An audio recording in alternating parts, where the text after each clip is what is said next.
আমরা যত জায়গায় কোরআনের কথা বলতে যাই, বলে হুজুর সাবধানে আলোচনা করবেন, ভুলে যাবেন এলাকা কার। ওদের কথার সাইজ শুনে মনে হয় এলাকা ওদের বাবার। কথা বলে না কেন? আমি করব ওয়াজ, আপনারা দেবেন আওয়াজ, জবাব দিবেন ঠিক ঠিক, আলোচনা হবে কমপ্লিট। শ্রোতাদের স্পিরিটে বাড়ে বক্তার হিট, আলোচনা হবে জায়গা মতো ফিট। আমি যদি কোনো রাজনৈতিক বক্তব্য দেই, এই পৃথিবীর শ্রেষ্ঠ রাজনীতিবিদ, শ্রেষ্ঠ রাষ্ট্রনায়ক, শ্রেষ্ঠ রাষ্ট্রপতি, শ্রেষ্ঠ সেনাপতি, শ্রেষ্ঠ বৈজ্ঞানিক, শ্রেষ্ঠ দার্শনিক, শ্রেষ্ঠ বাবা, শ্রেষ্ঠ নানা, শ্রেষ্ঠ স্বামী, শ্রেষ্ঠ আদর্শ, শ্রেষ্ঠ মহামানব রহমাতুল আলামিনের মদিনার আদর্শের রাজনীতির কথা বলবো। আমি যদি কোন রাজনৈতিক বক্তব্য দেই, খলিফাতুল মুসলিমিন আমিরুল মুমিনিন হযরত ওমর ফারুকের আদর্শের রাজনীতির কথা বলবো। যে ওমর ফারুক আল্লাহর জমিনে আল্লাহর আইনকে প্রতিষ্ঠিত করতে গিয়ে নিজের কলিজার টুকরা ছেলেকে পর্যন্ত ছাড় দেয় না। কথা বলেন ঠিক কিনা? সেই মদিনাওয়ালার আদর্শের রাজনীতির কথা শোনার পর আপনার জন্য আবার চুলকানি আরম্ভ না হয়, কারণ কোরআন হাদিসের হক কথা সবার পেটে হজম হয়। আপনারাই বলেন তো, সুদ করে সামনে যদি সুদের বিষয় না আলোচনা করা হয়, ও কি বগুড়ার এশিয়া হোটেল থেকে মিষ্টি নিয়ে এসে বলবে হুজুর হ্যাঁ করেন একটু মিষ্টি খান, নাকি বলবে এই হুজুর এসে সুদের ওয়াজ কইরা আমার সুদের ব্যবসায় লাল বাতি জ্বালাইছে? কথা বলেন ঠিক কিনা? যারা ঘুষ খায়, দুর্নীতি করে, হারাম খায়া বুড়ি বানাইছে 26 মাসের গর্ভবতী, ওদের সামনে ঘুষের আলোচনা করলে খুশি না বেজা? যারা বেনামাজি নামাজ পড়ে আসার খাইয়া পইরা আল্লাহকে সিজদা দেয় না, ওদের সামনে নামাজের ওয়াজ করলে খুশি না বেজা? যে সমস্ত মা বোনেরা বোরকা পরে না, পর্দা করে না, বুকে ওড়না পর্যন্ত নেয় না, জিন্সের প্যান্ট গেঞ্জি পরে রাস্তা দিয়ে হাইটে যায়, পিছন দিক দিয়ে তাকালে মনে দুটো সুপারি গাছ দাঁড়িয়ে আছে, এরকম বেহায়া বেপরদা নারীর সামনে পর্দার আলোচনা করলে খুশি না বেজা? এক কথায় ওয়াজ যদি কারো বিপক্ষে চলে যায়, কিয়ামত পর্যন্ত সে বক্তার উপরে খুশি হবে না। কথা বলেন ঠিক কিনা? এজন্য পরিষ্কার ভাবে একটি কথা বলে দিতে চাই, আজকের আলোচনা সভাপতি স্যারের মতো হবে না, প্রধান অতিথির মতো হবে না, মাহফিল কমিটির মতো হবে না, বক্তার মতো হবে না, শ্রোতাদের মতো হবে না। আল্লাহর কোরআন যা বলবে গোলাম রব্বানি তাই বলবে। এতে কে খুশি কে বেজার ওইটা দেখার টাইম নাই। কথা বলেন ঠিক কিনা?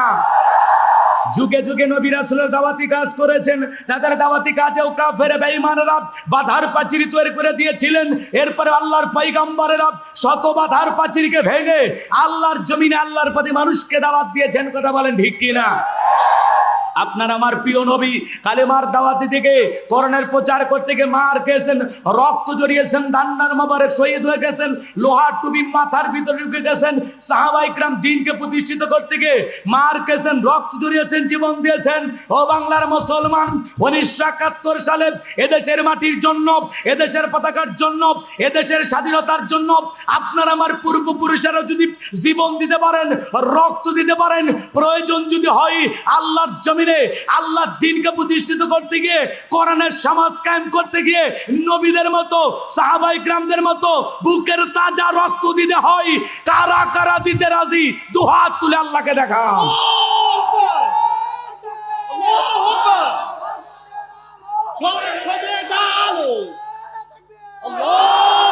লিল্লাহে তাকবীর। হাত টান টান করে তোলেন, হাত সোজা করেন। আমি কি হাত নামাতে বলেছি? অনেক জায়গায় ওয়াজ করতে গেলে বলে হুজুর ওয়াজ যা করবেন করবেন, খবরদার রাজনীতির কোনো আলোচনা করবেন না। আপনারাই বলেন তো আমার বাড়ি কোন জেলা? গাইবান্ধা। গরিব এলাকায় বাড়ি দেখে আমার জেলার নামটা নিতে আপনাদের কষ্ট হচ্ছে? একটু জোরে বললেন না, আমার বাড়ি কোথায়? আমি আসছি কোন জেলায়? বিশ্বাস করেন, আমি আমার গাইবান্ধা থেকে আপনাদের এলাকায় এসেছি শুধুমাত্র কোরআনের কথা বলার আশায়, এছাড়া আমার আর অন্য কোনো উদ্দেশ্য নাই। কথা বলেন ঠিক কিনা? আর আমি গাইবান্ধা থেকে আপনাদের এই বগুড়া শিবগঞ্জে রাজনীতি করে আমার কোনো লাভ আছে? আগামী নির্বাচনে এই এলাকার মহিলা মেম্বার পদে দাঁড়ানোর কোনো চান্স আছে? তাহলে আমি কেন এখানে রাজনীতি করব? যদি করাই লাগে নিজের জেলা গাইবান্ধাই করব। কথা বলেন ঠিক কিনা? এজন্য আপনারা টেনশন মুক্ত থাকবেন। আমি আপনাদের কথার সাথে একমত। আমি বাংলাদেশের রাজনীতিক কোনো দলের বক্তা না, আমি রাজনীতিক কোনো বক্তব্য দেব না। I will not any political word because I am not a leader of any political party. কারণ এখানে সব দলের লোক আছে, আছে না নাই? এখানে বসে আছেন আওয়ামী লীগ, বিএনপি, জাতীয় পার্টি, জামাত ইসলাম, জাসদ, বাসদ, চরমনা, আরশিদ, জানবেগি, পুরোপুরা, হাটহাজারী ওলামা নিজামাত, তাবলিগ, পাবলিক, ওলামা লীগ, গণতন্ত্র, গণফোরাম, শিশু সমাজ, বিকল্পধারা, এলজিবি, বিডিএম, নাগরিক শক্তি, ভিপিএল সোসাইটি, 4 দল, 14 দল, 18 দল, 19 দল, 20 দল, ইসলাম, বিএনএফ, বাংলাদেশ কংগ্রেস, এ পর্যন্তই থাক। বাংলাদেশে কত দল? আমি কি বোকা দলীয় আলোচনা করব? এই দিক থেকে যদি একটা দলের লোক গুতা মারে, ওই দিক থেকে আর একটা দলের লোক থানায় টেলিফোন করে, আমি হুজুরের অবস্থা ভালো না খারাপ? অতএব আজকের মাহফিলে বাংলাদেশের রাজনীতি নিয়ে কোন আলোচনা করা হবে? বলেন, বাংলাদেশের রাজনীতি নিয়ে কোন আলোচনা করা হবে না। তবে হ্যাঁ, আমি কথা বলবো পবিত্র কোরআন থেকে। জোরে বলেন কোথা থেকে? আরো জোরে বলেন কোথা থেকে? যদি কোরআন থেকে আলোচনা করি আপনাদের কোনো সমস্যা আছে? এই কোরআনের মধ্যে কোনো ভুল আছে? কোনো ভেজাল আছে? মিথ্যা আছে? ধোঁকা আছে? থাকবে কি করে? কিতাবটি নাজিল করেছেন কে? সে আল্লাহ রাব্বুল আলামিন বলেন, যালিকাল কিতাবু লা রাইবা ফি। এটি এমন একটি কিতাব যেই কিতাবের মধ্যে কোনো সন্দেহ নাই, কোনো সংশয় নাই, কোনো মিথ্যা নাই, কোনো ধোঁকা নাই। There is no doubt. বলুন আল্লাহু আকবার। হুদাল্লিল মুত্তাকিন, মুত্তাকি বান্দাদের জন্য গাইডলাইন হিসাবে, পথ প্রদর্শক হিসাবে আসমান থেকে কিতাবটি নাজিল করেছেন কে? সেই কিতাবের আলোচনা শুনতে রাজি আছেন তো ইনশাআল্লাহ? আল্লাহ কবুল করুন, জোরে বলুন আমিন। তাহলে আমি আজকে কথা বলবো পবিত্র কোরআনুল কারীমের 23 নাম্বার সূরা। জোরে বলেন কত? আরো জোরে। সূরা নাম্বার 23, বাতিলেরা হবে 26। জোরে বলেন আল্লাহু আকবার। সূরাটির নাম সূরা আল মুমিনুন। বলেন কি না? সূরা আল মুমিনুন। মোট আয়াত আছে 118, রুকু আছে 6টি। বিশ্ব নবীর মক্কার জিন্দেগিতে এই সূরাটি নাজিল হয়েছেন। হিজরতের পূর্বে যে সূরাগুলো নাজিল হয়েছে এই সূরাগুলোকে মাক্কি সূরা বলা হয়, আর হিজরতের পরে যে সূরাগুলো নাজিল হয়েছে এই সূরাগুলোকে মাদানী সূরা বলা হয়। সম্মানিত ভাইরা আমার, আমি আজকে সূরা আল মুমিনুন থেকে আলোচনা করব। আল্লাহ তার বিশ্বাসী বান্দাদের জন্য সূরা আল মুমিনুন নাজিল করেছেন। বলুন সুবহানাল্লাহ। আবার যারা অবিশ্বাসী কাফের তাদের জন্য আল্লাহ পাক একটি সূরা নাজিল করেছেন। সূরাটির নাম হলো কাফিরুন। কি নাম? কুল ইয়া আইয়ুহাল কাফিরুন। যারা অবিশ্বাসী কাফির তাদের জন্য আল্লাহ পাক একটি সূরা নাজিল করেছেন। সূরার নাম কাফিরুন। জোরে বলেন কি না? আর মুমিনদের জন্য, বিশ্বাসী বান্দাদের জন্য একটি সূরা নাজিল করেছেন। সূরার নাম কি? সূরা আল মুমিনুন। মুমিনও নয়, কাফেরও নয়, দুদুল্যমান, দুই নৌকায় পা দিয়ে চলে, দুমুখ সাপ, বৃষ্টি যেই দিকে ছাতা ধরে সেই দিকে, গুলালু মার্কা। কথা বলেন নাই? এদের নাম কি? মুনাফিক। আরো জোরে। মুনাফিক। মুনাফিকদের জন্য আল্লাহ পাক একটি সূরা নাজিল করেছেন। এই যে আপনারা ওয়াদা দিলেন, ওয়াদা ভঙ্গ করা কিসের লক্ষণ? মুনাফিক। এই তো বোঝেন। মাশাআল্লাহ, চমৎকার শ্রোতা আপনারা। তো মুনাফিকদেরকে চেনা বড় কঠিন। কথা বলেন না কেন? এরা দুদুল্যমান, এরা অবস্থা বুঝে ব্যবস্থা নেয়, জব বুঝে কোপ মারে, এরা সুবিধাবাজ জিন্দাবাদ। কথা বলেন ঠিক কিনা? টাকা যেই দিকে এদের ফতুয়া সেই দিকে, টাকা যেই দিকে এদের দৌড় সেই দিকে। কথা বলেন ঠিক কিনা? এরকম আছে না নয়? মুনাফিকদের স্বভাব হলো গাছের গোড়া কেটে মাথায় পানি ঢালে। কোন জায়গায়? চুপ করে থাকা ধোকাবাজ, চোখে তোদের নাহি লাজ। গোড়া কেটে মাথায় ডালো পানি, তোদের চিনি আর কতকাল করবি রে শয়তানি। মুনাফিকেরা সকালবেলা বলে আমরা ইসলামের পক্ষে আসি, বিকেল বেলা ইসলামের বিরুদ্ধে অবস্থান নেয়। কথা বলেন না কেন? মুনাফিকেরা বহুরূপী, এদেরকে চেনা বড় কঠিন। দাড়ি টুপি থাকার পরে মুনাফিক হতে পারে, হজ করার পরে আলহাজ মুনাফিক হতে পারে।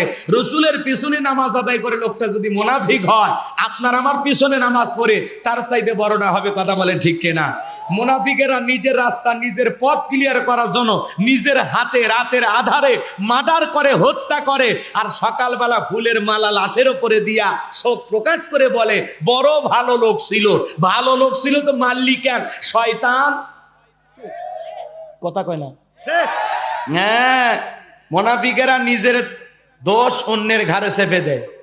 কথা বোঝা গেল নাকি আরো গভীরে যাব? আমি আজকে মুনাফিকদেরকে নিয়ে আলোচনা করব না, আমি আলোচনা করব আল্লাহর ভিআইপি মুমিন বান্দাদেরকে নিয়ে। বলুন সুবহানাল্লাহ। তাহলে সূরার নাম সূরা আল মুমিনুন। বলেন কি নাম? সূরা আল মুমিনুন। মোট আয়াত আছে 118, রুকু আছে 6টি। কোরআনুল কারীমের 23 নাম্বার সূরা, 18 নাম্বার পারার প্রথম সূরা।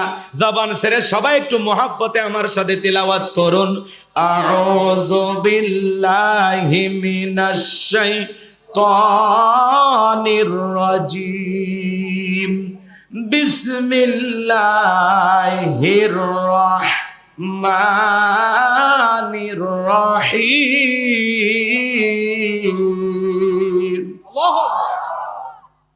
বিতাড়িত মুর্দাত শয়তানের কাছ থেকে আল্লাহ পাকের কাছে আশ্রয় প্রার্থনা চাচ্ছি। পরম করুণাময় অসীম দয়ালু আল্লাহ তাআলা নামে শুরু করছি। আমরা যে কোনো কাজ শুরু করব কার নামে? জোরে বলেন কার নামে? আল্লাহর নামে কাজ শুরু করলে বরকত আছে না নাই? আরো জোরে বলেন আছে না নাই? সম্মানিত ভাইয়েরা আমার, যে কোনো কাজের শুরুতে যদি আপনি বিসমিল্লাহ পাঠ করেন, যে কাজ আল্লাহর নাম নিয়ে শুরু করা হয় সে কাজে কল্যাণ আছে না নাই? আরো জোরে বলেন আছে না নাই? বিসমিল্লাহর পাওয়ার কথা, ফজিলত কত যদি বুঝাইতে যায় লম্বা হবে। সংক্ষিপ্ত একটা কথা আপনাদের উদ্দেশ্যে বলে যায়। আল্লাহর একজন বান্দী, অমুসলিমের ঘরে তার জন্ম। মুসলমানদের একটা দ্বীনি মজলিসে গিয়ে কোরআনের আলোচনা শোনার পর হৃদয়ের ভিতরে একটু পরিবর্তন হয়েছে। সিদ্ধান্ত নিয়েছে আমি কালেমা পড়ে মুসলমান হব। সুবহানাল্লাহ বলেন। বলেন তো বাজান, মাঝে মাঝে আমাদের এদিক খেয়াল করেন, দ্বীনের বুঝ আল্লাহ যাদেরকে দেন, অনেক ইমামের কাছে, অনেক বক্তার কাছে হাতে হাত রেখে মানুষ কালেমা পড়ে মুসলমান হয়। কথা বলেন ঠিক কিনা? সংক্ষিপ্ত কথা 2 মিনিটে বলে দিয়ে যাই বাজান গো আমার। এই মেয়েটা কালেমা পড়ে মুসলমান হয়ে গেল। বাড়িতে যাওয়ার পর উঠতে বসতে আল্লাহর জিকির করে, জবান দিয়ে বিসমিল্লাহ পাঠ করে। হঠাৎ করে মেয়েটার মা জিজ্ঞাসা করে, জবান দিয়ে কি বললি? মেয়েটা ডেকে বলে, মা আমি মুসলমানদের ধর্মীয় প্রোগ্রামে বুঝতে পেরেছি সৃষ্টিকর্তার নাম আল্লাহ। কুল হুয়াল্লাহু আহাদ। হে নবী আপনি বলুন আল্লাহ এক, আল্লাহ অদ্বিতীয়। বলেন তো আমাদের সৃষ্টিকর্তার নাম কি? আরো জোরে বলেন কি? এইবার মেয়েটা ডেকে বলে, মা আমি বুঝতে পেরেছি মুসলমানদের ধর্ম হলো পৃথিবীর শ্রেষ্ঠ ধর্ম। ইন্নাদ-দীনা ইনদাল্লাহিল ইসলাম। নিঃসন্দেহে আল্লাহ তাআলার কাছে কেবলমাত্র শুধুমাত্র একটি ধর্ম মনোনীত। ধর্মের নাম কি? ইসলাম। ইসলাম আছে যেখানে শান্তি আছে, ইসলাম আছে যেখানে সমাধান আছে। এইবার মেয়েটার মা ডেকে বলে, মেয়ে সর্বনাশ করেছি, এখনো সময় আছে, ইসলাম ধর্ম ত্যাগ করে বাপ দাদার ধর্মে ফিরে আসো। মেয়েটা ডেকে বলে, মা কোনো মতে আমার পক্ষে ইসলাম ধর্ম ছাড়া সম্ভব নয়। স্বামী আসলেন, ডেকে বলে, স্বামী আমরা এই এলাকার সবচেয়ে ধনী মানুষ, আমাদের মেয়েটা কালেমা পড়ে মুসলমান হয়েছে, এটা তো মেনে নেওয়া যায় না। এইবার ডেকে বলে, এ আমার মেয়ে এখনো সময় আছে, ইসলাম ধর্ম ত্যাগ করে চলে আসো। মেয়েটা ডেকে বলে, বাবা ইসলাম মানতে গিয়ে যে মজার শান্তি পেয়েছি, আমার পক্ষে ইসলামের পথ থেকে 1 ইঞ্চি সরে আসাও সম্ভব নয়। জোরে বলেন আল্লাহু আকবার। ওই প্রভাবশালী ব্যক্তি বাদশার খুব কাছের মানুষ ছিলেন। ওই দেশের বাদশার কাছে গেলেন, বাদশা তার সিলমোহর মারা আংটিটাই ব্যক্তির হাতে দিয়েছেন। ওই দেশের নিয়ম হলো ওই বাদশার সিলমোহর মারা আংটি যার হাতে থাকবে, কোনো কারণে যদি আংটিটা হারিয়ে ফেলে, বাদশার আংটি হারানোর অপরাধে বাদশা তাকে ফাঁসি দিয়া মারে। এইবার লোকটা ডেকে বলে, বাদশা আমি ব্যস্ত মানুষ, যদি আংটিটা হারিয়ে ফেলে দেই আপনি তোমাকে ফাঁসি দিয়া মারবেন, অতএব আপনার আংটি হেফাজতের দায়িত্ব আমি পালন করতে পারবো না, তবে আমার মেয়েকে আমি এই দায়িত্ব দিতে পারবো যদি আপনি অনুমতি দেন। বাদশা ডেকে বলে, আমার কোনো সমস্যা নাই, মেয়েটার হাতে আইনটি হেফাজতের দায়িত্ব দাও, কিন্তু অবশ্যই দেশের আইন সম্পর্কে মেয়েটাকে অবগত করবা।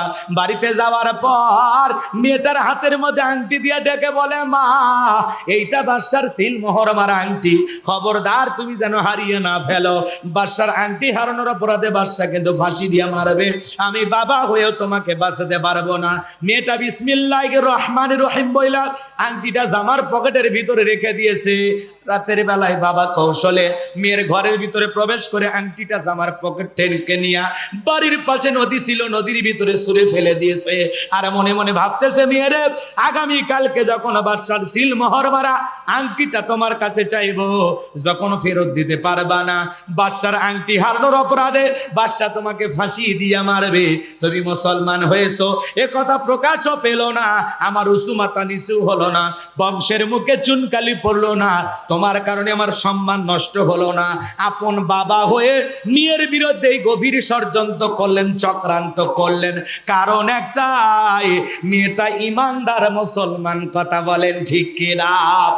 ইসলাম মানতে গেলে আপন বাবা সন্তানের বিরুদ্ধে অবস্থান নেয়। কথা বলেন না কেন? ইব্রাহিম আলাইহিস সালাম তার বাবা আজর ঠাকুরকে ডেকে বলে, আব্বা এই প্রতিমাগুলো দেখে না, শোনে না, না পারে নিজেদের কল্যাণ করতে, না পারে আপনাদের কল্যাণ করতে, নাকের ডোকে একটা মাছি বললেও তাড়ানোর শক্তি নাই। বাবা গো, দেবতার পূজা বাদ দিয়ে এক আল্লাহর ইবাদত করো। আজর ঠাকুর দেখে বলে, তুমি আমার দেবতার বিরুদ্ধে কথা বলো, আমার ছেলে হইয়া যাও, আমার চোখের সামনে থেকে দূর হয়ে যাও। ইব্রাহিম খলিলুল্লাহকে বাড়ি থেকে বের করে দিলেন। কথা বলেন ঠিক কিনা? শুধু এক আল্লাহর পথে দাওয়াত দেওয়ার কারণে আপন পিতাও সন্তানকে ঘর থেকে বের করে দিলেন। এই বাবা মেয়েটার বিরুদ্ধে এই গভীর চক্রান্তর ষড়যন্ত্র করলেন, কারণ একটাই, মেয়েটা কালেমা পড়ে মুসলমান হয়েছে। এইবার শোনেন, এই যে আংটিটা নদীর ভিতরে ছুঁড়ে ফেলে দেওয়া হলো, আপন বাবা হয়ে মেয়ের বিরুদ্ধে এরকম একটা মরণের ফাঁদ পেতে রাখলো। পুরো ঘটনাটাকে আপনারা শুনবেন। কারা কারা একটু হাত তোলেন তো বাজান, লিল্লাহে তাকবীর। হাত নামান বাজান গো আমার। তাহলে সূরার নাম সূরাল মুমিনুন। একটু জবান ছেড়ে সবাই তেলাওয়াত করুন, ক্বাদ ফালাহাল মুমিনুন।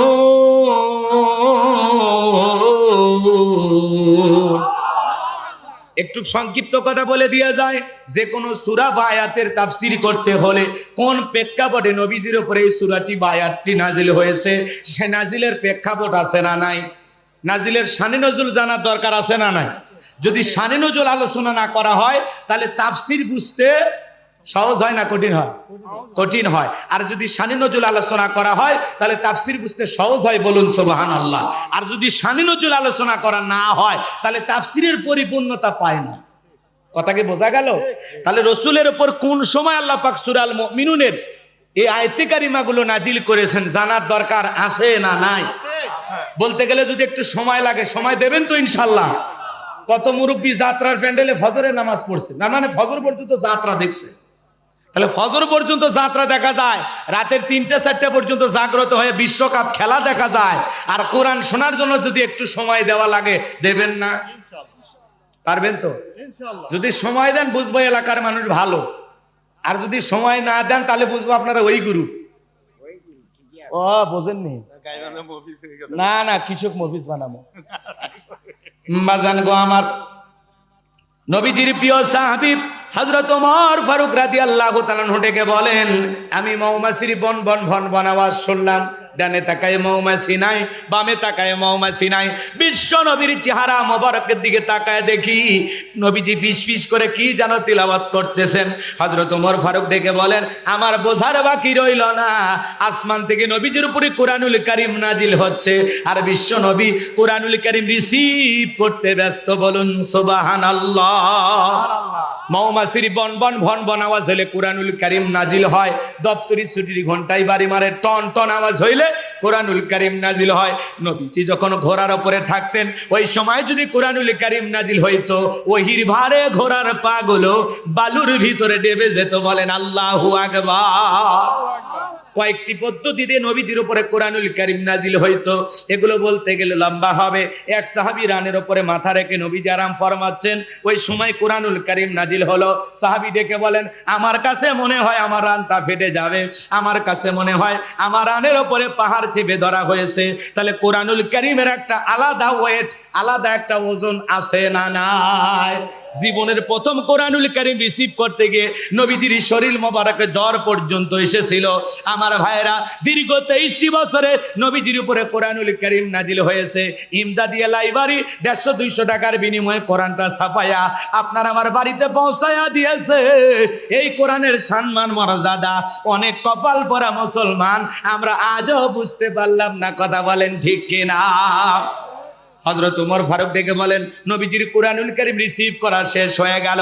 বিশ্ব নবী সাহাবায়ে কিরামদের দিকে মুখ ঘুরায় ডেকে বলেন, আমার সাহাবীরা, এই মাত্র আসমান থেকে জিবরাইল এসে আমার উপরে সূরা আল মুমিনুনের 10টি আয়াত কারিমা নাজিল করে জানায়া দিয়ে গেলেন, নবী গো, এই 10টি আয়াতের ভিতরে আল্লাহ রাব্বুল আলামিন তার আদরের মুমিন বান্দাদের জন্য 7টি বৈশিষ্ট্য নিয়ে আলোচনা করেছেন, 7টা গুণাবলী নিয়ে আলোচনা করেছেন। কোন মুমিন যদি এই 7টা গুণে গুণান্বিত হতে পারে, 7টা গুণ দিয়ে তার জীবনটাকে সাজাইতে পারেন, আমার আল্লাহ রাব্বুল আলামিন বলেন, উলাইকা হুমুল ওয়ারিসুন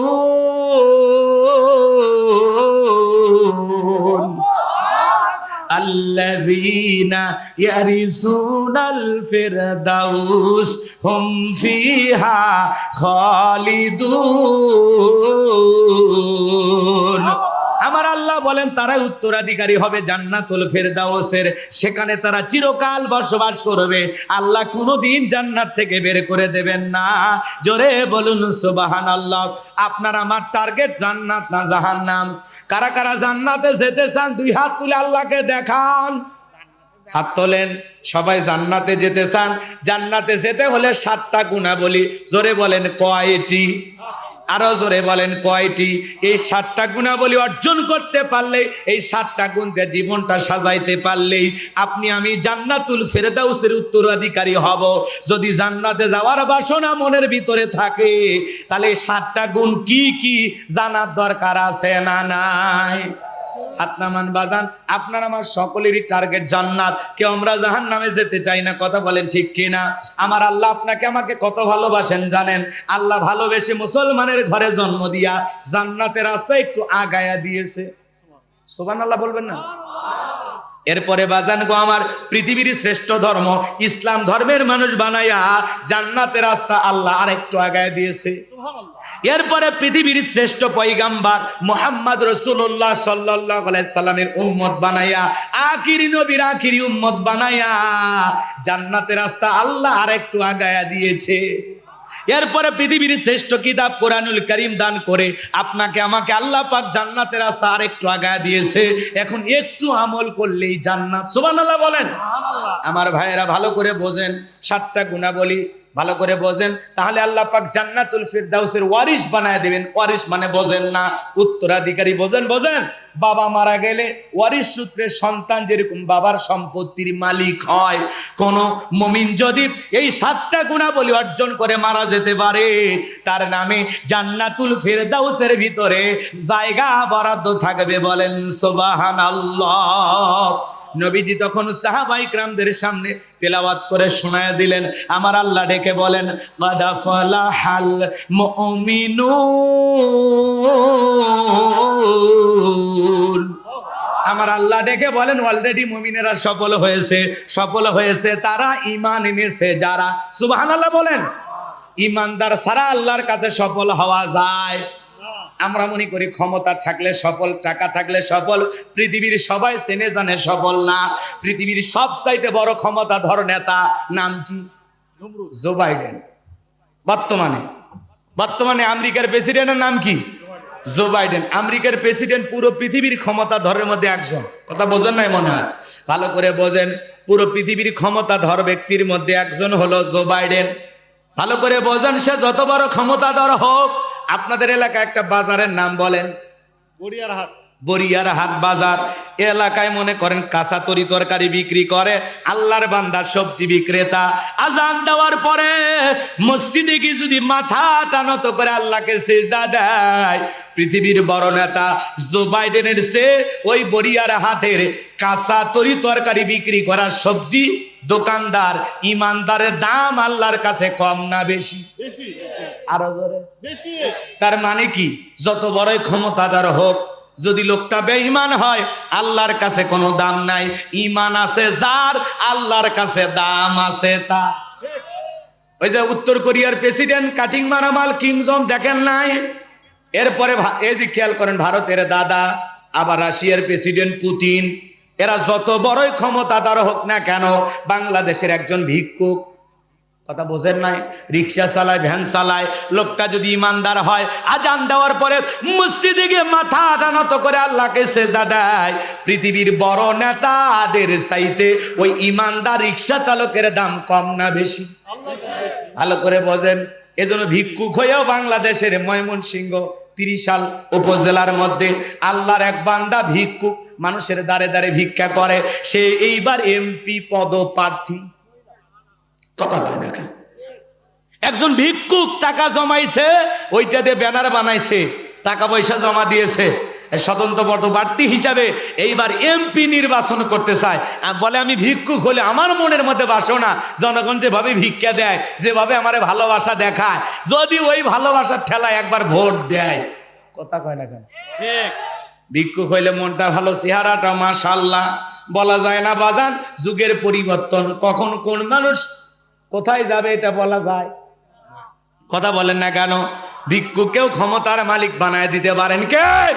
ময়মনসিংহ 30 জেলায় আল্লাহর বান্দা ভিক্ষুক এমপি নির্বাচন করতেছে বাজান, মনের মধ্যে বাসনা এমপি হয়ে জনগণের সেবা করতে চাই। তার মানে কি ভিক্ষুকেরও ক্ষমতায় যাওয়ার কথা কয় না? চাচা চৌকিদার, ওই যে নাটোরের এক চৌকিদার, এসকেন আলী না কি না, ওই চৌকিদার বলতেছে আমিও এমপি পদপ্রার্থী হব। তাহলে চৌকিদার, ভিক্ষুক সবাই একটু এমপি হবার চায়, নেতা হবার চায়। কথা কন ঠিক কিনা বাজান গো? তার মানে কি বোঝেন না? বোঝেন না, বুঝান লাগে। কথা কয় না কেন? তাহলে সবার একটু আশা আছে না নাই? একটু বসবো কোথায়? চেয়ারে। কথা কন ঠিক কিনা বাজান গো? ক্ষমতার আসনে বসায় সম্মান দেওয়ার মালিককে। তাহলে আমি আপনাদের উদ্দেশ্যে যে কথা বলতে চাচ্ছিলাম, ইমান আছে যার, আল্লাহর কাছে দাম আছে তার। ইমান নাই, কোনো বেঈমানের দাম আল্লাহর কাছে নাই। কথা বলেন ঠিক কিনা? বেঈমানদের লাফালাফি মাতবাড়ি দুনিয়াতে শেষ, পরকালে সবগুলো পিটাইয়া জাহান্নামে ফেলে দেবেন কে? আর ইমানদাররা দুনিয়াতে সফল, আখিরাতেও সফল। জোরে বলেন না সুবহানাল্লাহ। এজন্য আল্লাহ রাব্বুল আলামিন বলেন কদ আফলাহাল মুমিনুন, অবশ্যই মুমিনেরা সফল হয়েছে। অলরেডি মুমিনেরা সফল হয়েছে। সফল হয়েছে তারা ঈমান এনেছে যারা। ঈমানদার ছাড়া সফল হওয়া যাবে? কথা বোঝেন? বোঝেন? আপনি আমি সবাই ঈমানদার নাকি সন্দেহ আছে? জোরে বলেন, সন্দেহ আছে? তাহলে ভালো করে বলেন। আমি শুধু বলবো ঈমান এনেছে যারা, আপনারা বলবেন সফল হয়েছে কারা? কথা কোন? ঈমান এনেছে যারা, সফল হয়েছে তারা। বলতে পারবেন তো ইনশাআল্লাহ? বলেন ঈমান এনেছে যারা, বলেন ঈমান এনেছে যারা। আল্লাহর কাছে দামি বান্দা কারা? ঈমানদার বান্দা যারা। আল্লাহর কাছে দামি বান্দা কারা? ঈমান আছে, আল্লাহর কাছে আপনার দাম আছে। চেহারা কালো হোক, হন না গরিব, দেখতে হন না কালো, চেহারা যেমনই হোক, আপনার ভিতরে ঈমান আছে, আল্লাহর কাছে আপনার দাম আছে। সুবহানাল্লাহ বলেন। তাহলে ঈমানদারের দামি কার কাছে? আরো জোরে বলেন, ভালো করে বোঝেন। এই জন্য আল্লাহ বলেন কদ আফলাহাল মুমিনুন, অবশ্যই মুমিনেরা সফল হয়েছে। বাজান গো, আপনাদের উদ্দেশ্যে ছোট্ট একটা প্রশ্ন করি, ভালো করে বোঝেন। একটা অমুসলিম জোহরের নামাজের পূর্বে ঈমান গ্রহণ করেছে, ওই ব্যক্তির উপর জোহরের নামাজের কথা কয় না, জোহরের নামাজ আদায় করা কি? আরো জোরে। কেউ যদি আসরের নামাজের পূর্বে ঈমান গ্রহণ করে, তাহলে ওই ব্যক্তির উপর আসরের সালাত আদায় করা কি? আরো জোরে বলেন। এই জায়গা আল্লাহ তাআলা বলেন মুমিনদের 7টা গুণাবলী নিয়ে যখন আলোচনা করলেন, আল্লাহ বলেন কদ আফলাহাল মুমিনুন, অবশ্যই মুমিনেরা সফল হয়েছে। অলরেডি মুমিনেরা সফল হয়েছে।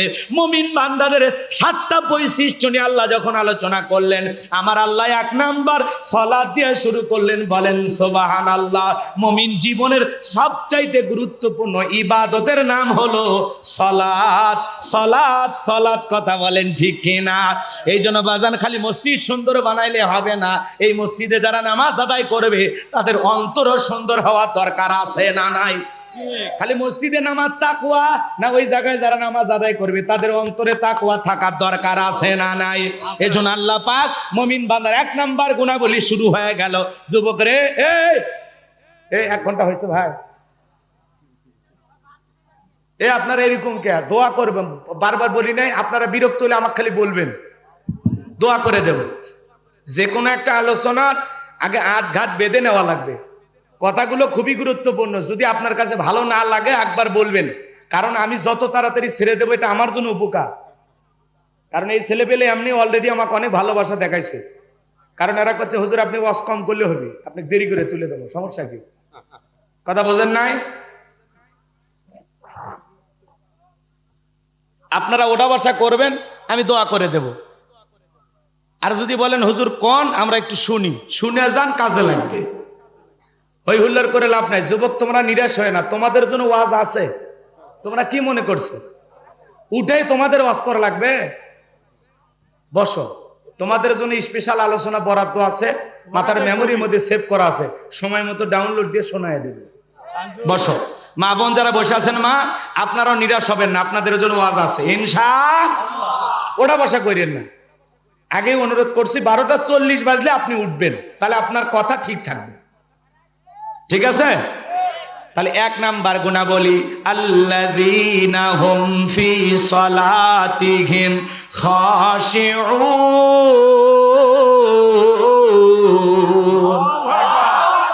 আমার আল্লাহ ডেকে বলেন, যারা নিজেদের সালাত বিনয়ের সহিত, নম্রতার সহিত, খুশু ভাব নিয়া, আল্লাহর ভয় নিয়ে আদায় করে। আপনি আমি সালাত যখন আদায় করব, অন্তরে ভয় থাকতে হবে কার? তাফসীর কারকেরা লিখেছেন বাজান, অন্তরের ভিতরে সুচিন্তা, দুচিন্তা, বিবির কথা, ব্যবসা বাণিজ্যের কথা, দুনিয়াবি কোনো চিন্তা ভাবনা মনের মধ্যে রাখা যাবে না। আপনি আমি যখন মসজিদে সালাত আদায় করার জন্য প্রবেশ করব, বিবির কথা, ব্যবসা বাণিজ্যের কথা, দুনিয়াবি রাজনীতির কথা, দুনিয়াবি যত চিন্তা ভাবনা আছে সব মসজিদের বাইরে রাইখা টেনশন মুক্ত হৃদয় নিয়ে আল্লাহকে সিজদা দেওয়ার জন্য মসজিদে প্রবেশ করা লাগবে। তাহলে আপনি আমি যখন মসজিদে ঢুকবো, অন্তরে ভয় থাকবে কার? ইয়া আইয়ুহাল্লাযীনা আমানুত্তাকুল্লাহ, হে ঈমানদারগণ আমি আল্লাহকে ভয় করো। কিভাবে সালাত আদায় করবেন, কিভাবে আদায় করা দরকার, বিশ্বনবী কিভাবে সালাত আদায় করেছেন, ভাইয়েরা আমার শুনে যান। বিশ্বনবীর প্রিয় সাহাবী, ভালো করে বোঝেন, তারা কিভাবে সালাত আদায় করেছেন একটু জানার দরকার আছে না নাই? বিশ্বনবীর প্রিয়তমা স্ত্রী আম্মা জান আয়েশা রাদিয়াল্লাহু তাআলা আনহা বলেন, নবীজি এত লম্বা সময় নামাজের মধ্যে দাঁড়িয়ে থাকতেন, মাঝে মাঝে তাকায়া দেখতাম নবীজির পা মোবারক ফুলে উঠেছে। চিৎকার মেরে বলেন সুবহানাল্লাহ। একটা মানুষ কতক্ষণ দাঁড়ায় থাকলে পা ফুলে ওঠে, এবার চিন্তা করেন। লম্বা সময় নবীজি নামাজের ভিতর দাঁড়িয়ে থাকতেন। শুধু কি তাই, আম্মা জান আয়েশা আরো ডেকে বলেন, নবীজি এত লম্বা সময় ধরে সিজদা দিতেন, মাঝে মাঝে মনে হয় নবীজি আর কোনোদিন সিজদা থেকে মাথা উঠাবেন না। লম্বা সময় রুকু করতেন, লম্বা সময় সিজদা দিতেন। আম্মা জান আয়েশা ডেকে বলেন, একদিন রাতের বেলায় দেখি বিছানা ভিজে গেছে। আমি মনে করলাম পানি পড়ে ভিজে গেছে, কিন্তু না, আমি তাকায়া দেখি রহমতের নবী সিজদা দিয়ে তো কান্না করেছেন, কাঁদতে কাঁদতে সিজদার জায়গাটা ভিজে গেছেন। নবীজি যখন সিজদা থেকে মাথা উঠাইলেন, আমি জিজ্ঞাসা করলাম, নবী গো এত কান্না কেন করেছেন, কি হয়েছে আপনার? বিশ্ব নবী ডেকে বলে, আয়েশা আমি তো আমার জন্য কাঁদি না, আমি কাঁদি আমার গুনাহগার উম্মতের জন্য। আল্লাহর কাছে কেঁদে কেঁদে বলি, আল্লাহ আমার গুনাহগার উম্মতের গুনাহগুলো মাফ করিয়া দাও। বলেন সুবহানাল্লাহ। ও আয়েশা আমি কেঁদে কেঁদে বলি, আল্লাহ আমার গুনাহগার উম্মতকে তুমি জাহান্নামের আগুনে পোড়াইও না, আমার গুনাহগার উম্মতদেরকে তুমি জাহান্নামের আগুন থেকে মুক্তি দাও। যেই নবীর জীবনে কোনো গুনাহ নাই, কথা বলেন না কেন? জীবনে কোনো গুনাহ নাই, 63 বছরের জিন্দেগিতে একটি মিথ্যা কথা বলেননি। বাজান গো আমার, ভালো করে বোঝেন, যেই নবী গুনাহ করেন নাই, নবীরা গুনাহ করেন না। নবীরা হলো জন্মের আগে মাসুম, জন্মের পরে মাসুম। সুবহানাল্লাহ বলেন। ভালো করে বুঝেন বাজান গো আমার, যেই নবীর জীবনে কোনো গুনাহ নাই, সেই নবী দিনের মধ্যে 70 বারেরও বেশি ইস্তেগফার করতেন, তওবা করতেন। কথা বলেন ঠিক কিনা? ভালো করে বোঝেন, আপনার আমার জীবন তো গুনাহ দিয়া ভরা, তাহলে আপনার আমার তওবা করা দরকার আছে না নাই? নবী যদি সিজদা দিয়ে আপনার আমার গুনাহ মাফের আশা আল্লাহর কাছে দোয়া করেন, তাহলে আমাদেরও সিজদা দিয়া গুনাহ মাফের আশায় আল্লাহর কাছে দোয়া করার দরকার আছে না নাই? নিজেদের গুনাহ মাফের আশায় সিজদা দিয়া কাঁদতে হবে কার কাছে? আরো জোরে বলেন আল্লাহ ডেকে বলেন, ওয়াল্লাযীনা ইয়াবিতুনা লিরাব্বিহিম সুজদাও ওয়া কিয়ামা। আমার আল্লাহ ডেকে বলেন, যারা রাত্রি জাগরণ করে আমি আল্লাহকে সিজদা দেয়, আমি আল্লাহর জন্য দণ্ডায়মান থাকে, যুবক রে 5 ওয়াক্ত নামাজ 5 ওয়াক্ত সালাত, এটা তো ডিউটি, এটা তো আদায় করাই লাগবে। কিন্তু যারা গভীর রাতে যাই নামাজ পড়ে ঠান্ডা পানিতে ওযু বানায়া বিবির ভালোবাসা ত্যাগ করে রাতের 2টা 3টার দিকে উইটা যাই নামাজে নিরালায় নিবৃত্তিতে দাঁড়ায় যায়, এই নামাজ দুনিয়ার কাউকে দেখানোর জন্য নয়, এই নামাজ একমাত্র আল্লাহকে রাজি খুশি করার জন্য। কথা বলেন ঠিক কিনা? আপনি আমি সালাত আদায় করব কার খুশির জন্য? বলেন না, সালাতি ওয়া নুসুকি ওয়া মাহইয়ায়া ওয়া মামাতি লিল্লাহি রাব্বিল আলামিন। নবীজি আপনি বলুন, আমার নামাজ, আমার কুরবানি, আমার জীবন, আমার মরণ লিল্লাহি রাব্বিল আলামিন, আসমান জমিনের প্রতিপালকের জন্য। বলেন আল্লাহু আকবার। তাহলে গভীর রাত্রিতে তাহাজ্জুদের যাই নামাজে সিজদা দিয়ে চোখের পানি ছেড়ে দিয়ে আল্লাহর কাছে কেঁদে বলবো, আল্লাহ গুনাহ মাফ করে দাও, ওই কঠিন জাহান্নামের আগুন থেকে মুক্তি দাও। জাহান্নাম থেকে প্রার্থনা করব, বাঁচতে চাইবো কার কাছে? আরো জোরে বলেন। আল্লাহর কাছে ওই জাহান্নাম থেকে বাঁচার জন্য দোয়া করে বলতে হবে, রব্বানা আসরিফ আন্না আযাবা জাহান্নাম ইন্না আযাবাহা কানা গরামা। হে আমার রব, ওই কঠিন ভয়ঙ্কর জাহান্নামের আগুন থেকে আমাদের মুক্তি দাও। ওই জাহান্নামের আযাব, যন্ত্রণা, শাস্তি আমরা সহ্য করতে পারবো না। যেই জাহান্নামের শাস্তি বড় ভয়ঙ্কর। কথা বলেন ঠিক কিনা? ইন্নাহা সাআত মুস্তাকাররাও ওয়া মুকামা। আল্লাহ ডেকে বলেন, নিশ্চয় আবাসস্থল হিসাবে, বসতির জায়গা হিসাবে ওই জাহান্নাম কত না নিকৃষ্ট, কত না নিকৃষ্ট। জাহান্নাম সুখের জায়গা না, ওইটা হলো যন্ত্রণার কারখানা। এজন্য আল্লাহ পাক ডেকে বলেন, ইন্না জাহান্নামা কানাত মিরসাদা লিত্তাগিনা মাআবা লাবিসিনা ফিহা আহকাবা লা ইয়াযুকুনা ফিহা বারদাও ওয়ালা শারাবা ইল্লা হামিমা ওয়া গাসসাকা। জোরে বলেন নাউযুবিল্লাহ।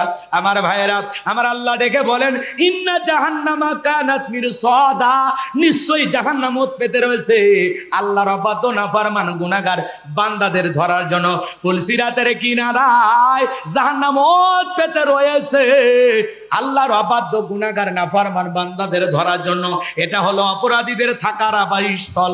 একটা মানুষ কত বছর জাহান্নামে থাকবে, কত কোটি বছর জাহান্নামে থাকবে, এর সঠিক এলেম আর জ্ঞান আছে কার কাছে? ওই জাহান্নামের আগুনে জ্বলতে জ্বলতে পুড়তে পুড়তে জাহান্নামীদের চেহারা হয়ে যাবে কয়লার মতো কালো। দুনিয়ার আগুনের চাইতে জাহান্নামের আগুনের পাওয়ার হলো 70 গুণ বেশি। বাজান গো আমার, ওই জাহান্নাম বড় কঠিন জায়গা। একবার যদি কারো দেহে জাহান্নামের আগুন লেগে যায়, যন্ত্রণা সহ্য করার শক্তি আপনার আমার নাই। জাহান্নামের আগুন এমন ভয়ঙ্কর আগুন, কলিজাটা ছাই করে ফেলবে। বাজান গো আমার, ওই জাহান্নামের আগুনে পড়তে পড়তে জাহান্নামী বান্দারা ক্ষুধার্ত হয়ে আল্লাহকে বলবেন, আল্লাহ খাবার দাও, খাবার দাও। আমার আল্লাহ তখন জাহান্নামী ফেরেশতাদেরকে অর্ডার দেবে, আমার এই জাহান্নামী অপরাধী বান্দাদের খাবার খাইতে দাও। জাহান্নামের তলদেশে এক ধরনের ফলের চাষ করা হবে, যেটা হলো কাঁটাযুক্ত ফল। ফলের নাম হলো যাক্কুম। ওই কাঁটাযুক্ত ফল যখন জাহান্নামীদের হাতে খাদ্য হিসেবে পরিবেশন করা হবে, ওই ফলটা পাওয়া মাত্র জাহান্নামীরা যখন খাবার মনে করে গলার ভিতরে দেবে, বাজান ওই ফলের কাঁটাগুলো গলার মাঝামাঝি আটকে যাবে, ভিতরেও যাবে না, বাহিরেও আসবে না।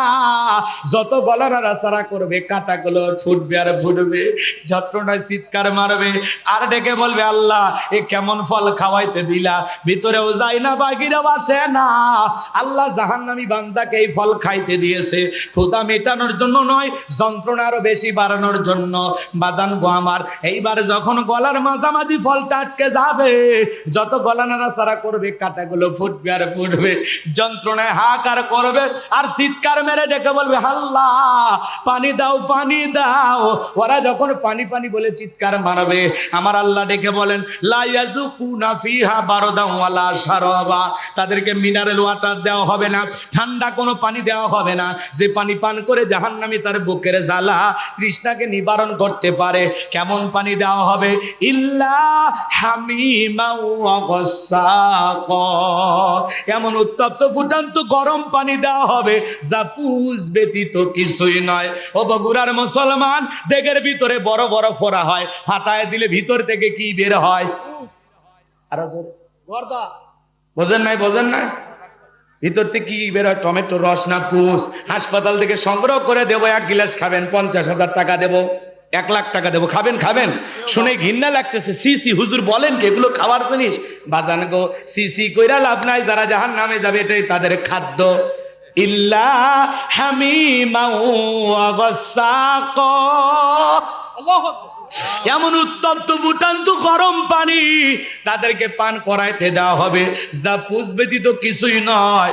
ওই দুর্গন্ধওয়ালা পুষওয়ালা পানি যখন পান করবে বাজার, জাহান্নামীর লারি বুড়ি গুলো গলে গলে পড়ে যাবে। জরে কন্না উজুবিল্লাহ। আল্লাহ বলেছেন ওই পানিটা পান করা মাত্রই দেখের সুন্দর গোস্তগুলো খসে খসে পড়ে যাবে। জোরে বলেন না উজুবিল্লাহ। এই যদি হয় জাহান্নামের শাস্তি, এই যদি হয় জাহান্নামের আযাব, সেই জাহান্নাম থেকে বাঁচার জন্য সিজদা দিয়ে কান্না করব কার কাছে? আরো জোরে বলেন কার কাছে? বাজান গো, এই জন্য বিশ্ব নবী আপনার আমার গুনাহ মাফের আশায় আল্লাহর কাছে দোয়া করেছেন। নিজেদের গুনাহ মাফের আশায় আমরাও দোয়া করব। সাহাবায়ে কেরাম কিভাবে সালাত আদায় করতেন? তারা গভীরভাবে সালাতে মনোযোগ ছিলেন। আরে মরুভূমিতে সাহাবায়ে কেরাম যখন সালাত আদায় করতেন, মরুভূমির পাখিগুলো খেজুর গাছ মনে করে সাহাবীদের কাঁধের উপরে মাথার উপরে বসে থাকতো।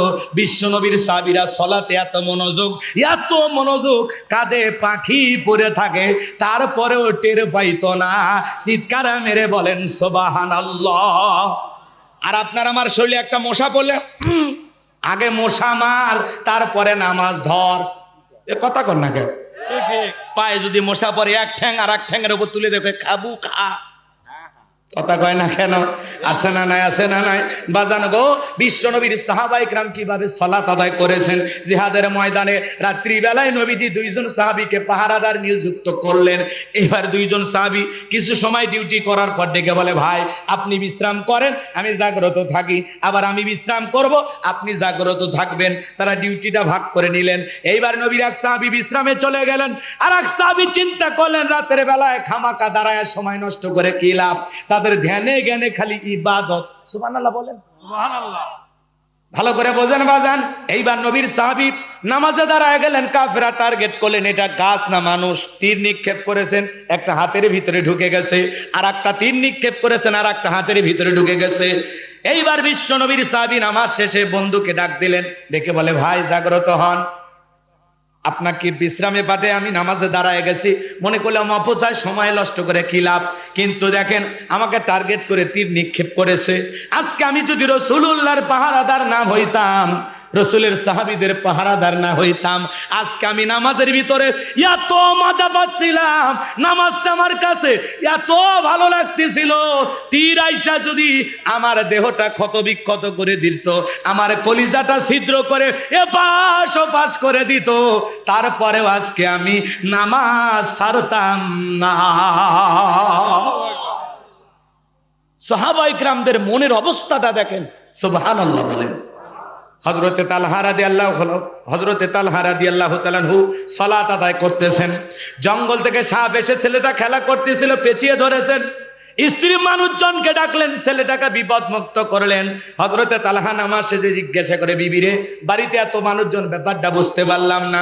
ডেকে বলে, স্বামী গো, আপনি যখন নামাজে দাঁড়ায় গেছেন তখন জঙ্গল থেকে সাপ এসে সন্তানটাকে পেঁচিয়ে ধরেছে, আমি মানুষজন ডেকে সন্তানটাকে বিপদ মুক্ত করলাম। হযরতে তালহার স্ত্রী ডেকে বলে, স্বামী এত ঘটনা আপনার চোখের সামনে ঘটে গেল, আপনি কি কিছুই বলতে পারেন না? হযরতে তালহা ডেকে বলে, বিবিরে নামাজের মধ্যে মন যদি এদিক সেদিক চলে যায় তাহলে নামাজ তো আর নামাজ থাকে না। জোরে বলেন আল্লাহু আকবার। আর আপনি আমি নামাজ পড়ি গোকুল, মন চলে যায় বকুলপুর। কথা কয় না? আপনি আমি নামাজ পড়ি শিবগঞ্জে, মন চলে যায় বগুড়া শহরে। কথা কন না? নামাজে দাঁড়ায় আমাদের মন খালি ছটফট করে। একটা গবেষণায় বলা হয়েছে 8 সেকেন্ড নামাজের ভিতরে আমাদের মন স্থির থাকে না, আমরা বড় অস্থির। কথা কয় না? ঠিক ঠিক। দুনিয়াবি নানান চিন্তা ভাবনা নামাজের কথা মনে হয়, মাঝে মাঝে নামাজের ভিতরে এত কথা মনে হয়, কয় রাকাত নামাজ চলতেছে তাও ভুলে যায়। আছে না? না আছে না? না নামাজের ভিতরে দুনিয়াবি এত চিন্তা ভাবনা মাঝে মাঝে মনে হয় সিজদা 2টা দিলাম না 3টা দিলাম, ওইটাও ভুলে যায়। আছে আছে এরকম আছে না? না আমরা পাগল মন, আমাদের মন খালি ছটফট করে, কথা কয় না, কথা কয় না। কি মন, কি মন? পাগল মোহন মন রে, মন কেন উল্টো পাল্টা বলে? ও পাগল মন মন রে, মন কেন মসজিদে না যায় রে? আল্লাহ রে কোন দুনিয়ায় পাঠাইলাই আমারে? বর্তমানের নারী পুরুষ সমান সমান মাপ, লম্বা চুল কাটিয়া আবার মাথায় লাগাই ক্যাপ। আল্লাহ রে কোন দুনিয়ায় পাঠাইলাই আমারে? জিন্সের প্যান্ট শার্ট পরিয়া রাস্তা হাইটা যায়, পোলানা মাইয়া ওইটা সেনা বড় দায়। কথা কয় না? এমন পোশাক পরে যায়, কানে পড়ছে দুল, কপালে পড়ছে টিপ, কাছে যদি যায় বলেন বিলকিস আপা, কয় না আমি আবুল। আছে না? না বুখারী শরীফের স্পষ্ট হাদিস, আল্লাহ রাসূল বলেছেন কোন পুরুষ যদি নারীর বেশ ধারণ করে আর কোন নারী যদি পুরুষের বেশ ধারণ করে, আল্লাহর লানত তাদের উপর।